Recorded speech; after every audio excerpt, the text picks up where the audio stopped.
The Diocese of Columbus Bishop is moving to Brooklyn. Plus, Democrats are still trying to find a compromise on the infrastructure bill. And in sports, MDL powerhouses meet in Dresden with first place on the line. Newswatch starts right now.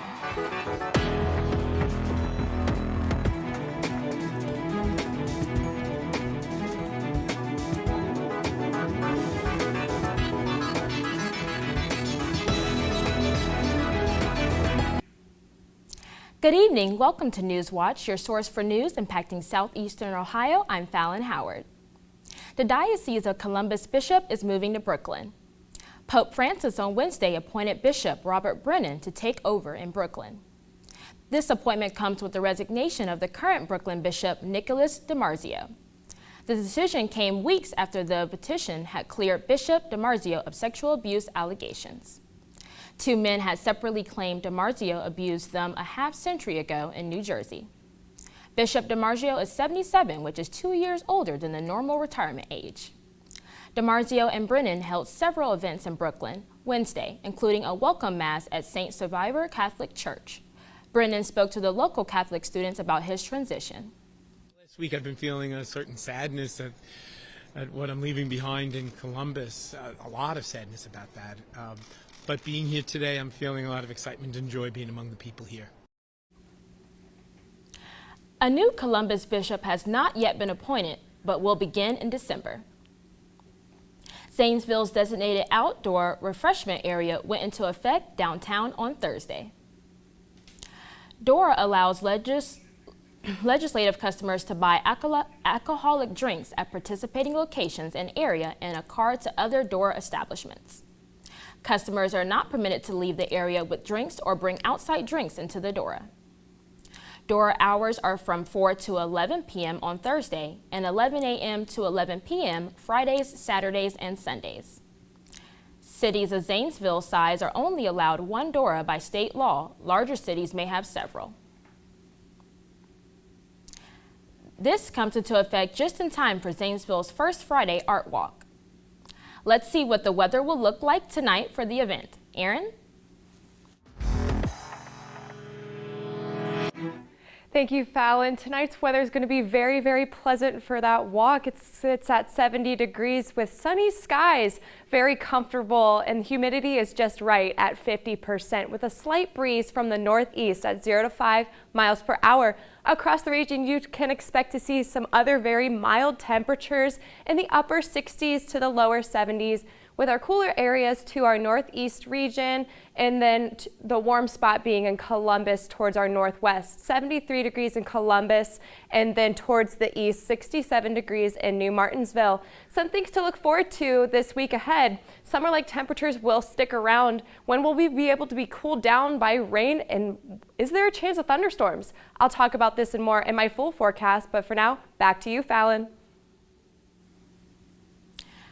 Kentucky's fall forest fire hazard season has begun, according to the Kentucky Division of Forestry. The fall fire season runs from today through December 15th. Under state law, during the fire season, it's illegal to make fires within 150 feet of a woodland or brushland between 6 a.m. and 6 p.m. Officials say burning in the evening makes it harder for fire to escape due to higher humidity levels and lower winds. A former Belmont County attorney and commissioner has been indicted after allegedly stealing from an elderly woman with dementia. A flurry of negotiations did not result. V reports a federal grand jury charged Mark Thomas with 4 counts of mail fraud after he was acting as the woman's power of attorney. The improper use of power as a lawyer started in 2012 until August 2019. Thomas' law license was revoked in 2015. Details of the indictment allege Thomas convinced banks and life insurance companies to transfer the victim's money for his use. Thomas allegedly stole more than $500,000 of the woman's funds while claiming to act in her best interest as her lawyer. Democrats and the White House are still working following a frantic day of unsuccessful negotiations yesterday. The goal is to find a compromise between the party's progressive and moderate wings and push Mayor elements of President Joe Biden's domestic agenda one step closer to reality. Karen Coffia reports from Washington. A flurry of negotiations did not result in a vote on a massive infrastructure proposal Thursday. So Democrats continued discussions among themselves on Friday, signaling optimism. I am optimistic that we will continue to make progress as we made yesterday. But not yet bridging the party's gap. House progressives holding firm. They vow they won't vote for a $1 trillion infrastructure bill unless separate legislation that encompasses Biden administration priorities on the social safety net and climate change passes. I want to make sure that there are no delays, that there are no mix-ups, that there are no mixed understandings about what the deal is. A $2.1 trillion compromise plan on that larger legislation was circulated Thursday night. It won't pass the Senate without moderate Democrats Kirsten Sinema of Arizona and Joe Manchin of West Virginia, who says his number is $1.5 trillion. The White House has actively worked to sway the two senators. We feel we've made some progress. Those discussions have continued today, and they're continuing as we speak. The president traveling to Capitol Hill Friday afternoon in an effort to bring the caucus together. What we're working toward is unifying a path to get both of these packages done. But some congressional Democrats say things need to be settled among themselves, not necessarily with President Biden. A lot of this negotiation has to do with our business here in the House and the Senate. With internal Democratic negotiations ongoing, they have another important task on the horizon, one that will likely need bipartisan help, raising the nation's debt ceiling by October 18th. In Washington, I'm Karen Kafa. The House was already passed a measure to suspend the debit limit to December 20th to the 22nd, but it's not likely to pass in the Senate. Activists in Ohio are hoping to see Congress expand Medicare to include dental coverage. Congress is debating a $3.5 trillion reconciliation bill, which could expand Medicare to include vision, hearing, and dental coverage. Ohio State House News Bureau reports advocates in the state say dental disease can be connected to a number of other problems like heart disease and complications from diabetes. They also say access to dental care is a big issue in parts of Ohio. According to former Cincinnati Health Department Dental Director Lawrence Hill, Ohio has 100 areas with dental professional shortages. And while 12 states currently allow dental therapists to operate like nurse practitioners and assisting doctors, Ohio is not one of them. A new pill could prevent COVID-19 hospitalizations. And concerns over a winter case surge are on the rise. These stories and more when Newswatch returns.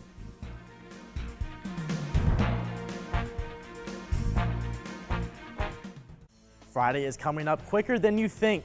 It's week 7 and Gridiron Glory will have all the action from the 740. We'll see Athens take on Megs.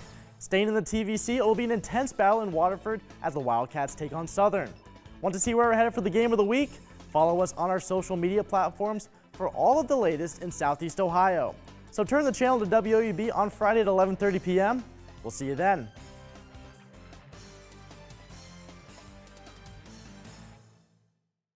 On Life from Above, looking down from space, satellite cameras capture the brilliant colors of our planet, revealing an amazing kaleidoscope set in a world that is vibrant, surprising, and changing, created by nature and humans.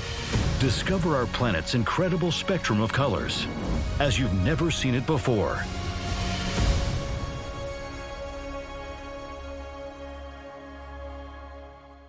They're invisible keepers of cosmic secrets. These particles are fundamentally important in the universe. Neutrinos. What are these neutrinos' role in the Big Bang, the evolution of our universe? And what makes the stars shine? And are they keys to unlock a hidden universe? 95% of the universe is an utter complete mystery. It's mind-blowing. Particles unknown on Nova.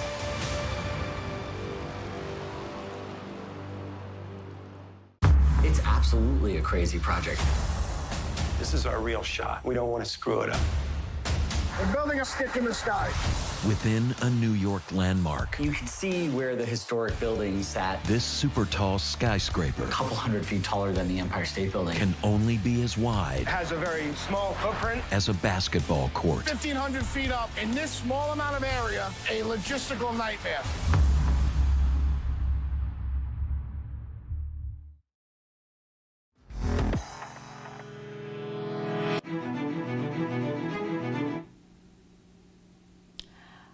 Pharmaceutical giant Merck says interim results from an antiviral pill being tested shows it significantly reduces the risk of hospitalization and death from COVID-19.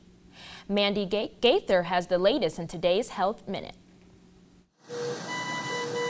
A potential game changer. If authorized, molnupiravir could be the first oral antiviral pill to treat COVID-19. This is a potential additional tool in our toolbox to protect people from the worst outcomes of COVID.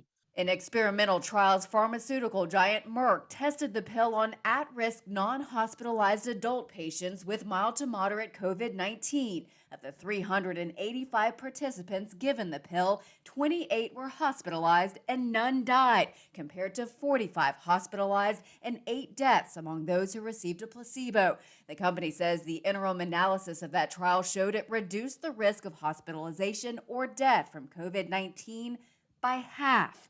Merck plans to apply to the FDA for emergency use authorization as soon as possible.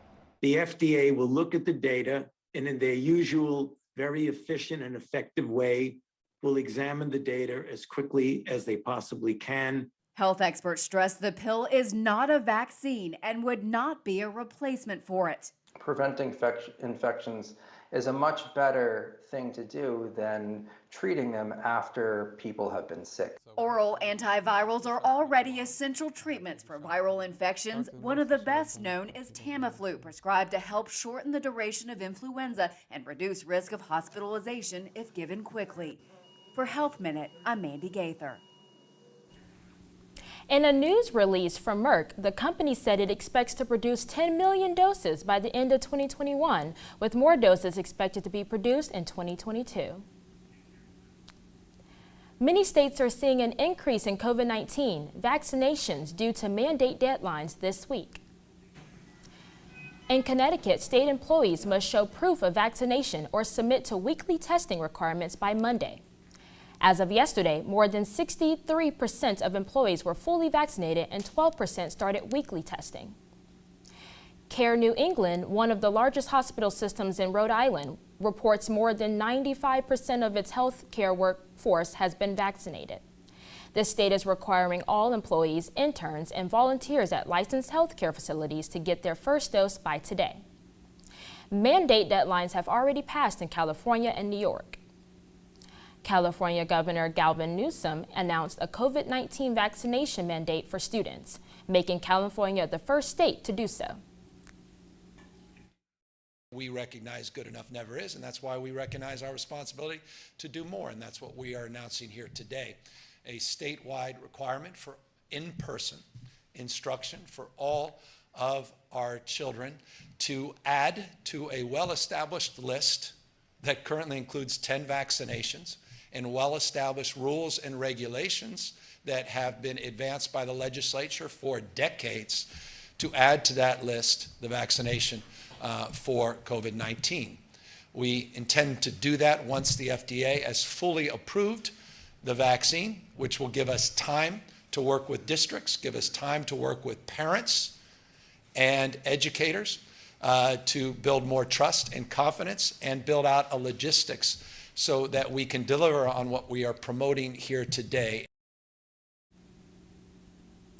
Ohio Governor Mike DeWine has previously expressed dislike of COVID-19 vaccine mandates. Earlier this month, DeWine called President Joe Biden's vaccine mandate for federal employees a mistake and emphasized that people and businesses owners should be able to make their own decisions about vaccination. ACDC forecast predicts COVID-19 hospitalizations will decrease for the third week in a row. And several governors are already reporting a decline in coronavirus hospitalizations and cases in their states. However, concerns remain about a possible winter surge. Chris Wynn-Nugan has a closer look. Promising news as new coronavirus cases decline in some hard-hit communities across the country. We're starting to see a turning around of the curve and coming down. That is not an excuse to walk away from the issue of needing to get vaccinated.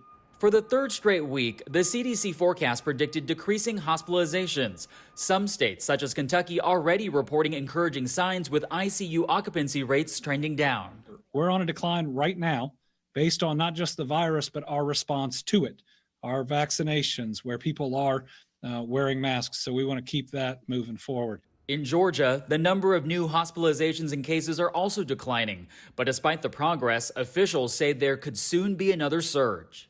Given that our increase in cases and hospitalizations in 2021 were similar in timing to surges seen in 2020, we can only assume that a winter increase is also possible. Data from Johns Hopkins University show an average of nearly 2,000 people die every day from the virus. West Virginia's governor urging residents to get vaccinated, with the Delta variant still posing a threat. We're going through almost the eye of the storm right now. We think that we're at the peak level. Cautious optimism as America enters another season in the battle against COVID-19. In Washington, I'm Chris Wynn. Meanwhile, breakthrough cases continue to be reported, including Supreme Court Justice Brett Kavanaugh, who tested positive Thursday. That's just days before the court resumes in-person arguments on Monday, the first time since the start of the pandemic. A notorious horror movie it's set is now on Airbnb. Happy first day of October, everybody, but when will we finally be able to experience some fall-like temperatures? I'll talk about this and more in my full weather, but for now, let's take a look at stocks of local interest.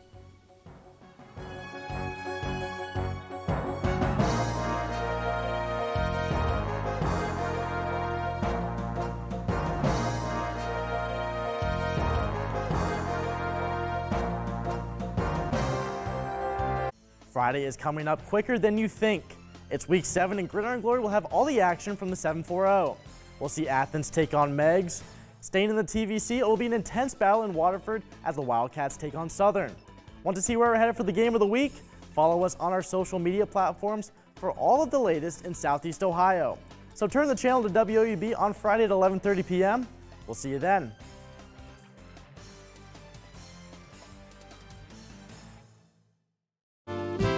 Meet Rita Moreno, I wanted to be a movie star from the time I saw my first picture. who found her good times only after some really difficult ones.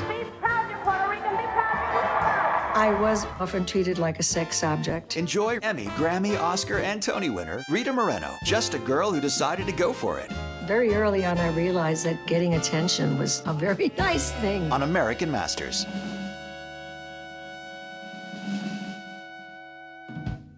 On Life from Above. Looking down from space, satellite cameras capture the brilliant colors of our planet, revealing an amazing kaleidoscope set in a world that is vibrant, surprising, and changing, created by nature and humans. Discover our planet's incredible spectrum of colors as you've never seen it before.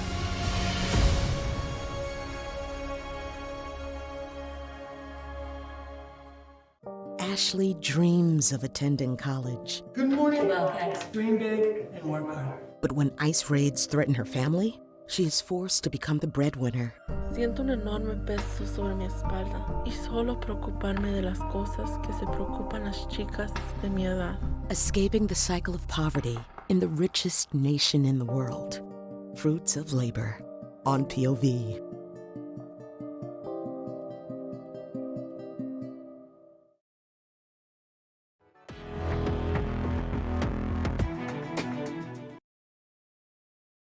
Aaron Ashley bringing you today's full weather segment. Looking at our region right over here, you can see that there is nothing right above us. Makes for a very pleasant weekend, start to your weekend, excuse me. But you'll see right here, this patch of clouds will create some chaos maybe on Sunday.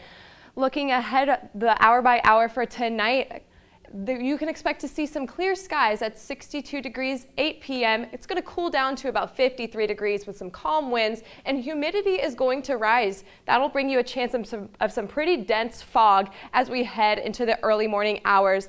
Temperature is going to set out as low as 47 degrees. Humidity is going to be at 100%, so make sure if you're out driving late at night to be very cautious. Winds are going to be very calm. Across the region tonight, you can expect to experience and to feel some very colder temperatures than what we are used to in the upper 40s to the lower 50s. Across, you can see right here in the surface features analysis, this blue H right here will indicate that a high pressure system has just pushed through our region, which is the cause for that nice weather that you have been seeing recently today and as well into tomorrow. Tomorrow at 8 in the morning, it's going to be very chilly starting out, 47 degrees. Might want to bring a jacket if you're starting out your day kind of early, but it's going to warm up very quickly to 72 degrees starting at 12 o'clock. Athens tomorrow is going to have a high of 78 degrees. With partly cloudy skies, humidity is going to be sitting around 60%. Expect to feel some overnight rain as well. Across the region tomorrow, you see many mild temperatures across the majority of the region, with hot spots being towards our south, 82 degrees in Ironton and Ripley. Surface features analysis will show that this cold front was going to be the cause for some showers and thunderstorms that'll push through our area as early as Sunday. As you can see right here, this green that I've pulled up will indicate the potential for rain as well as a chance of crack of thunder or two. Across and throughout the rest of the week, that chance for rain will start early on Monday, Sunday night, and it will linger throughout the rest of the week with mild temperatures reaching as high as 78 degrees tomorrow and beginning to cool a little bit into next week, but overall going to be very, very rainy. Back to you, Fallon.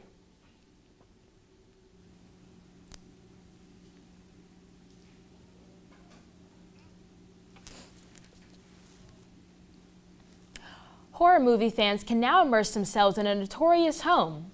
Airbnb is offering Scream superfans a stay at the home where much of the original film took place. How much will it cost you? Only $5 if you manage to snag a reservation. Airbnb has renovated the original house in Northern California, and it looks almost exactly like it did in the 1996 film.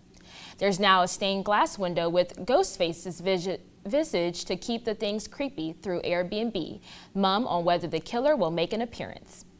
The home will host 3 one-night stays throughout the last week of October, concluding on Halloween night with room for 4 guests per stay. Booking opens October 12th. The Airbnb experience comes just 2 months shy of the 25th anniversary of the original Scream film's release. We apologize for the technical difficulties.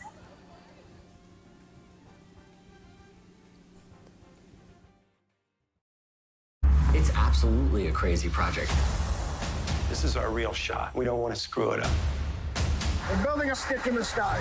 Within a New York landmark, You can see where the historic building sat. this super tall skyscraper A couple hundred feet taller than the Empire State Building. can only be as It wide has a very small footprint. as a basketball court. 1,500 feet up in this small amount of area, a logistical nightmare. On Life from Above, looking down from space, satellite cameras capture the brilliant colors of our planet, revealing an amazing kaleidoscope set in a world that is vibrant, surprising, and changing, created by nature and humans.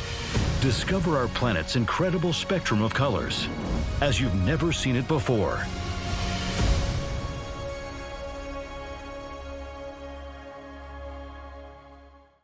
Friday is coming up quicker than you think.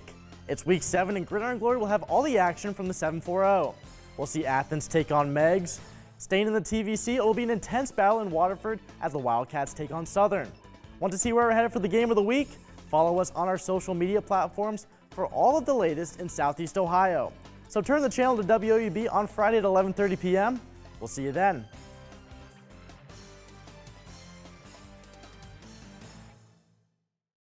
Next time on the National Parks. During a depression and a war, the parks bring jobs and peace. A young biologist revolutionizes the park's wildlife policies. George Millen is right. Was a savior of wildlife. And in Wyoming, battle lines are drawn along the front of the Tetons. The ranchers were totally opposed. As the national parks continues.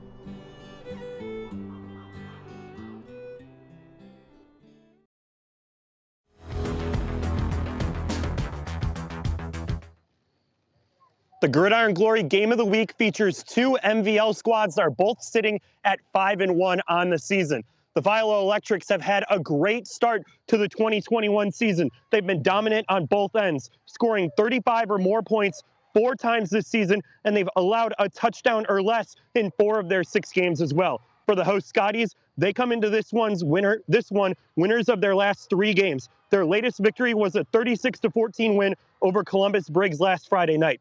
The winner of this game takes a big step towards the MVL Big School title that right now it's anyone's game. Moving away from the MVL, the Millersport Lakers haven't had a football team since 2017, but they decided to bring their program back in 2021. Tim Hanna has the story on the Lakers' return to the gridiron. For one local high school, the wait to play football is finally over. The Millersport Lakers are back playing 11-man football for the first time since 2017. Senior running back Mason Reynolds surveyed the halls of his school to encourage classmates to join him on the team. I went around with a list on how to get kids to play football, and Trevor was actually one of the first kids who signed up to play. And it's just great to have the team back. After an 0-3 start to the season, the Lakers got their first victory since the return of the program. Coach Jack Trenish is proud of what his team achieved, but wants them to remain focused. I think we had a little bit of a peak last week, so we have to be careful that we don't dwell on that success, the past success. Keep doing what we do. Got to keep kids healthy. Got to keep them out of COVID protocol and keep the grades up, which we did earlier. That's why some of us we're not out here. But just keep doing what we do. Install the basics and try to learn a little bit more each week. For many players on the team, this is their first experience playing football, and Coach Trenish is impressed with the patience his team has shown learning the game. But they've been extremely patient. I think they wanted to go faster at times, but they've stuck with the basics and doing the things you have to do to play decent football. Getting the head coaching job at his alma mater was a special moment for Coach Trenish. He is excited to continue building relationships with his players. It meant everything to me. This is kind of my grand finale, my apex, if you will. I love the small school setting, the relationships you can build with the kids. For Newswatch, Gridiron Glory is going to be at even more games than just the Millersport versus Federal Hocking game and also the game of the week. Granville is taking on Bishop Watterson. This is the Blue Aces' biggest test of the season so far.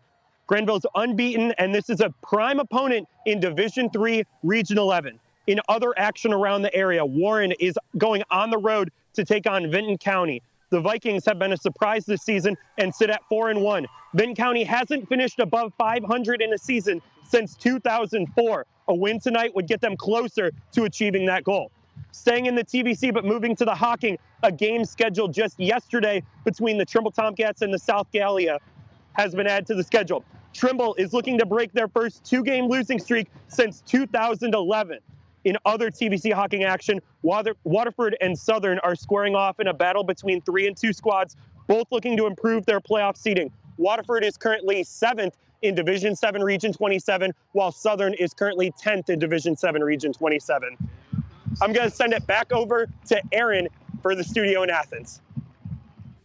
Thank you, Michael. We'll take a look at our weather for tomorrow. It's going to be 78 degrees with partly cloudy skies. Expect to see some overnight rain into Sunday morning. Winds are going to be very steady from the southwest direction at 0 to 5 miles per hour. And then looking into tomorrow for the rest of the region, you can expect to see some very mild temperatures in the upper 70s to the lower 80s down here in the south. Here's a look at your week ahead. Expect to see some precipitation this weekend. Fallon, I'll throw it back to you. And that does it for our broadcast this evening. Thanks for watching. I'm Fallon Howard. Stay tuned for the PBS NewsHour coming up next. A reminder, you can find the latest news anytime at WOUB.org. Have a great night.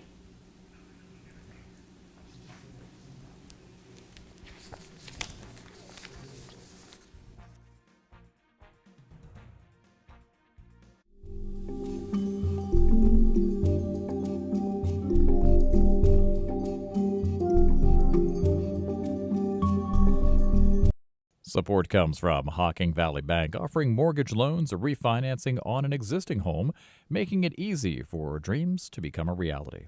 Hocking Valley Bank, we know loans.